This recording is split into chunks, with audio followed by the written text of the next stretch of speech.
Assalamualaikum warahmatullahi wabarakatuh. Perkenalkan, saya Rian Cinita Albirina Marduan dari kelas R4B dengan NPM 202114500344 dari program studi Pendidikan Ekonomi.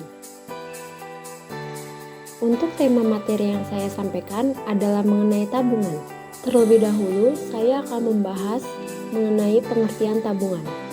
Sebagian besar pendapatan yang diterima rumah tangga akan digunakan untuk konsumsi, yakni membeli barang atau jasa yang dihasilkan oleh suatu perusahaan.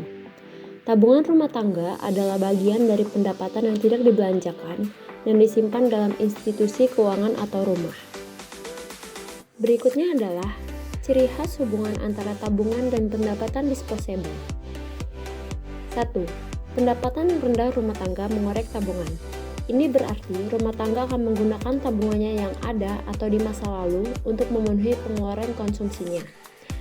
Kedua, sebaliknya, jika pendapatan rumah tangga tinggi, maka ia akan mampu menabung. Hal ini dikarenakan pendapatan lebih besar dari pertambahan konsumsi, maka pendapatan rumah tangga tidak akan mengorek lagi tabungannya. Berikutnya, ada faktor-faktor yang mempengaruhi tabungan. Yang pertama, kekayaan yang telah terkumpul. Jika seseorang mendapatkan harta warisan yang banyak sebagai hasil usaha di masa lalu, maka seseorang itu berhasil mendapatkan kekayaan yang mencukupi. Dalam keadaan tersebut, ia lebih tertarik untuk menggunakan sebagian besar pendapatannya untuk konsumsi di masa sekarang. Yang kedua, ada suku bunga atau tingkat bunga. Saat tingkat bunga yang rendah, orang tidak begitu suka untuk menabung, karena mereka merasa lebih baik melakukan konsumsi daripada menabung. Yang ketiga, sikap berhemat. Sikap kehati-hatian dalam menggunakan dan membelanjakan sesuatu, baik dalam bentuk uang, barang, tenaga pikiran, dan waktu guna memenuhi kebutuhan. Yang keempat, keadaan perekonomian.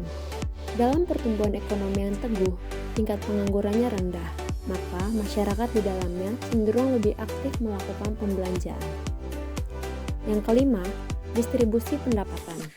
Dalam masyarakat yang distribusi pendapatannya seimbang, mereka lebih condong mengkonsumsi, karena sebagian besar pendapatan nasional dinikmati oleh seluruh penduduk secara merata. Yang keenam, tersedia atau tidaknya dana pensiun yang mencukupi. Di beberapa negara, dilakukan pemberian dana pensiun yang cukup tinggi. Pendapatan dari dana pensiun yang cukup besar jumlahnya akan mendorong tingkat konsumsi. Masuk ke dalam fungsi tabungan. Fungsi tabungan adalah suatu kurva yang menggambarkan sifat hubungan di antara tingkat tabungan rumah tangga dalam perekonomian dengan pendapatan nasional di dalam perekonomian tersebut. Keduanya memiliki keterkaitan sebab rumah tangga menggunakan pendapatannya untuk konsumsi dan sisanya untuk ditabung. Lalu di sini ada tabungan dan pendapatan nasional.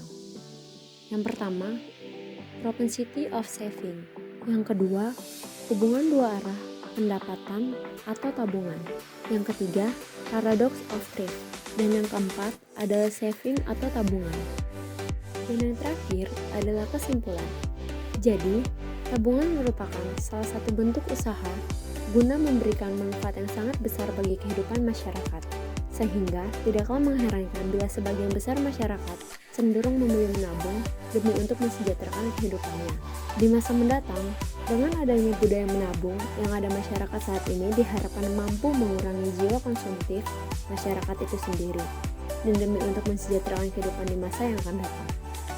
Sekian video pembelajaran ini saya sampaikan. Semoga video ini dapat menjadi pembelajaran untuk teman-teman semua. Wassalamualaikum warahmatullahi wabarakatuh.